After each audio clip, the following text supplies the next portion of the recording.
The Alien Guardian skill costs 2 soul and it stuns enemy units in the range for a relatively long amount of time. At level 8, it lasts for 5.4 seconds. It starts at 4 seconds at level 1 and goes up zero point 0.2 seconds every time you level up the faction. This is a great Guardian skill as it's usable in many situations. Whether you're trying to buy some time for your units that are hitting the enemy Guardian, or you need to stop the enemy units from hitting your Guardian, or if you and the enemy both have a push in the middle of the field and they have a slight advantage and it looks like they're going to win the push, these are all great times you can use a Guardian skill. I personally think it's the best Guardian skill in the game, and even a bit too strong. I think if it scaled zero point 0.1 seconds per level up instead of zero point 0.2, it would be much better and fit better in the game. That would mean that at level 8, it would be 4.7 seconds long instead of 5.4 seconds. Let's move on to the alien cards. Starting with the legendaries, the first legendary is Berns Sister. The Berns Sisters is a 3-cost melee unit with a decent HP pool, though lower than other melee legendaries, and slightly lower damage as well. However, they make up for both of these by being an AoE attacker and having a mania that regenerates HP. For those that don't know, mania triggers every time the unit it attacks. Their active ability allows them to stun nearby enemies for 3 seconds every 8 seconds. This active ability is both larger than the Alien's Guardian skill and a lower cooldown time than most active abilities. The Berns Sisters is an extremely strong card and has a nice variety of uses. The next card is Puppeteer, currently the only legendary spell in the game. Puppeteer is an 8-cost spell that converts enemy units into the range into allies. However, they lose a significant amount of HP once they're turned. This is probably the strongest card in the game at the moment. However, it's a very situational card. I personally normally only use it when they play something like a Faceless Saint right next to the Guardian at the start of the match if I happen to pull a Puppeteer. Or if they have something like a tank or another unit standing still. Or even sometimes if I happen to have 8 soul and they have a big push at my Guardian beating it up, I can turn it just to prevent myself from losing the game. Do be careful when using this card as its cast time is a bit longer than a normal spell, so try to take that delay into account while you use it so you don't miss. Moving on to the epic cards, we are going to start with Xenoclaw. Xenoclaw is a 4-cost melee unit that has great HP and single target damage. Its Bloodlust ability lets its next attack strike twice. For those that don't know, Bloodlust abilities trigger when the unit with the Bloodlust skill kills an enemy unit. So Xenoclaw himself has to be the one that deals the final blow. Overall, this is just a strong card. It doesn't really do anything fancy. It just has good stats and does good damage. It's a good card to use. Alright, the next card is Scorpioneer. Scorpioneer is a 5-cost melee unit that deals damage and knocks back units that are around it where it's played. And it can be played anywhere on the field. It's a little squishy for a 5-cost melee unit, and it deals a little less damage than Xenoclaw, but its ability to be played anywhere completely makes up for that. I run one in my deck, and I use it as a win condition. When the enemy Guardian has 600 or 7 HP or less, I can just play a Scorpioneer next to their Guardian and win, so it's a very useful card. Next up is Terminite Queen. Terminite Queen is a 5-cost ranged unit and is the only unit in the game that spawns other units. It deals a lot of damage and has a very far range, but it's very squishy. Whenever she attacks, she infects the enemy for 3 seconds. If an enemy dies while infected, 3 Terminites will spawn from their corpse. As you can naturally guess, this means she is great for dealing with a lot of weak units because she will spawn a small army. And who doesn't like free Terminites? Just make sure to have someone beefy in front of her, and be careful when she crosses over to the enemy side because, again, she dies very easily. Next will be Prime Leecher. Prime Leecher is a 6-cost melee unit that is the only real tank that you should be using in the Alien deck, in my opinion. They have a large HP pool and deal really good single target damage. Every time they attack, they regain a large amount of HP, 166 at level 6, so they're very hard to kill. It's a simple unit. It's just a big, beefy unit that regains HP on its own. It's a very effective tank that I recommend that you have. Moving on to the rare cards, we're moving on to the 1-cost spell card, Clone. Clone is a unique card in that it becomes whatever the last card you played was, except it costs 1 more than the card normally costs, and become whatever level your clone card is. For example, if you play a level 6 Xenoclaw while a level 3 clone is in your hand, the clone will become a 5-cost Xenoclaw that is level 3. This sounds great in theory, as you can essentially add more of your really good cards to your hand, including legendaries. However, I personally believe Clone isn't that good of a card. The extra soul cost isn't even the worst part of this card. The real issue is that it reduces the amount of options you have in your hand. Normally, each card is very good in one specific situation, so you want to cover as many different specific situations as possible with the 5 cards you have in your hand.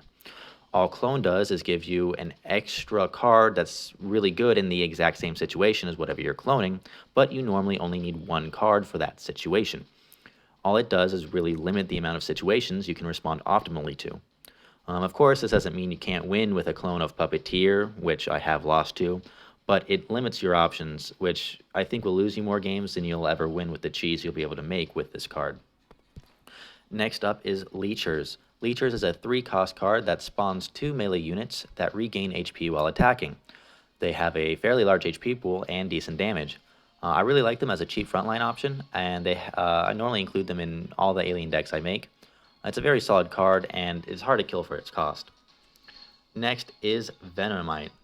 Venomite is a 3-cost card that spawns 3 ranged units that deal AoE damage. They have an on-hit ability that causes the enemies hit by them to take an extra 25% damage for the next second.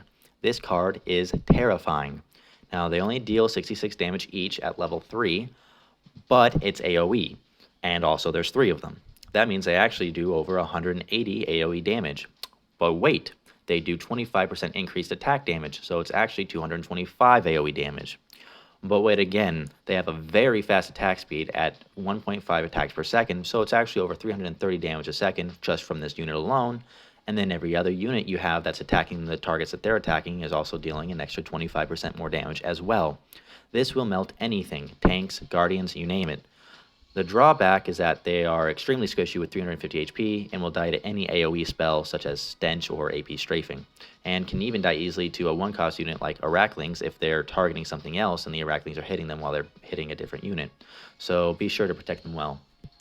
Next up is Prime Venomite, and unfortunately it's not nearly as impressive as its non-prime version.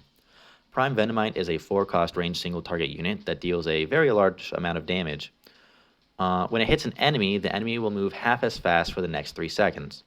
Its single target damage is very good, and its on-hit ability is better than you would think it would be, and it also attacks very fast, so it isn't terrible against swarm units. It's a good card, I just think it gets overshadowed by the other cards in the Alien that perform similar functions. I personally don't use it, but if you are lacking in legendaries for aliens, I would recommend you use this card in your deck, as it just barely doesn't make the cut in my decks. Next up is Broodworm. Broodworm is a 4-cost structure that spawns an explosive larva every 5 seconds. And it lasts for 30 seconds, so it'll spawn 6 total larvae. Larvae are slightly weaker versions of Painlings. However, unlike Painlings, larvae will explode if it is killed before it reaches a target. This structure is a decent card. Your opponent definitely has to play around it to avoid losing too much soul or taking too much damage to their guardian from it. But it's also very easy to deal with in a variety of ways. This card is usable, but it's not one of the better cards for Alien. The final rare card is Leecher Den, another structure that spawns units. Leecher Den is a 5-cost structure that spawns a Leecher every 5 seconds and lasts 30 seconds. It spawns a total of 6 Leechers, so you'd think it's worth 9 souls, since this Leecher card, which spawns 2 Leechers, is worth 3. So you'd think, oh, it's a 4-soul bargain. I used to love this card for that reason, because Leechers are a very good unit, but honestly it never really worked out for me. Leechers are very good units, but this structure is easy to deal with and it costs too much up front, so it's kind of risky to play it in my opinion. I would recommend not having both Leecher Den and Broodworm in the same deck, as it'll make your deck less versatile and you could end up getting a handful of structures and spells. I would also recommend Broodworm over Leecher Den, so while this card isn't terrible, I can't really recommend you use it. Moving on to the common cards, we're starting off with Terminites. Terminites is a 2-cost swarm card that summons 8 little melee buggers that deal a large amount of damage if they all hit the same target, and when they attack an enemy, they prevent the enemy from being able to heal for 3 seconds. This card is a great card, and in the right situation can become an enemy's worst nightmare. Who cares if the enemy has 8 clerics on a Hilda, pop some Leechers on her to take aggro, then play these guys, and your opponent will be crying soon enough. It's absolutely a great card, and you should always have 4 copies in your deck. Next up is Exhaust. Exhaust is a 2-cost spell that causes enemies in the range to deal less damage for 12 seconds. Against swarm units, this can decrease their damage to 0, so it's definitely a useful card. However, Alien's very good against swarm units, with cards like Painlings, Venomites, Terminite Queen, etc., and Alien's Guardian's Kill. Because of that, this card kind of feels a bit out of place in an alien deck, and I don't really use it. It's a good card, it just kind of loses its purpose with this faction. Next up is Dissolve, a 2-cost spell that causes enemies in the cast range to take 60% increased damage for 12 seconds. This is a great card for very specific situations. I keep one in my deck to deal extra damage to the enemy guardian or to a tank that I wouldn't kill fast enough without this damage buff. It's a great card, but as always with spells, make sure you don't have too many spells in your deck or you run the risk of having a handful of spells and then you won't be able to respond to your opponent's threats and lose the game. Next up is Painlings. Painlings is a 3-cost card that spawns 3 suicide bombers who run forward and just explode on the first thing they see. Each Painling deals 400 plus damage to units and structures, or 500 plus to the enemy guardian, for a total of 1200 damage to units and structures, or 15 to the enemy guardian. This is a fantastic card. You can spread out the Painlings in different ways. You can have them take out 3 different sets of swarm cards, or have one kill a unit and put the other 2 so they'll go and run towards the enemy guardian, either dealing damage to the guardian or making the opponent waste soul to stop them from reaching the guardian. There's not really any reason not to use these in every deck. They're a great card. Next up is Twisted Vine. Twisted Vine is a 3-cost card that spawns 3 melee units that reduce the enemy's attack speed when they attack them. They don't deal a lot of damage, but they're pretty tanky for the cost, and they reduce the enemy's damage by 25%, essentially. And as I stated in previous videos, attack speed is much better than attack damage, so reducing attack speed is better than reducing attack damage as well. These guys make for a decent, cheap front line, and they're useful in other situations too. It's a great card that you can definitely use, although I personally don't use them. If you have all or most of the alien cards, I wouldn't recommend using them, because there are just better cards, but if you're still building your card collection, then they make a good substitution. Finally, we have Painling Fission. Painling Fission is a 5-cost spell that turns all units, enemies, and allies in the cast range into Painlings. Now, I know what you're thinking. Your first instinct is to do an insane combo where you spawn Terminites and turn them into 8 Painlings. Don't do this. The enemy can counter your 7-soul combo with a 1-cost card. Instead, save this as a removal spell. Oh no, the enemy has 2 Faceless Saints heading to your Guardian. Painling Fission can turn them into 2 Painlings instead, and it makes for a great removal card. And I always have one in my deck for that reason.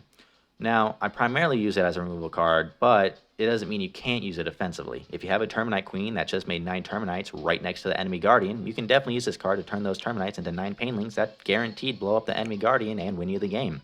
Just don't try to do something like that unless the units are already at the enemy Guardian, because Painlings are very easy to block, and this spell is very expensive, and also the only removal spell that aliens have. So that's all of the alien-only cards. Next time I will go over the cards shared by Republic and Aliens, aka the Gaia cards. I hope my analysis was both useful and enjoyable, and please let me know of what you thought of this video and if you have any questions or suggestions. If you find this video helpful, make sure to subscribe so you'll get my future videos. Until next time, and as always, best of luck climbing.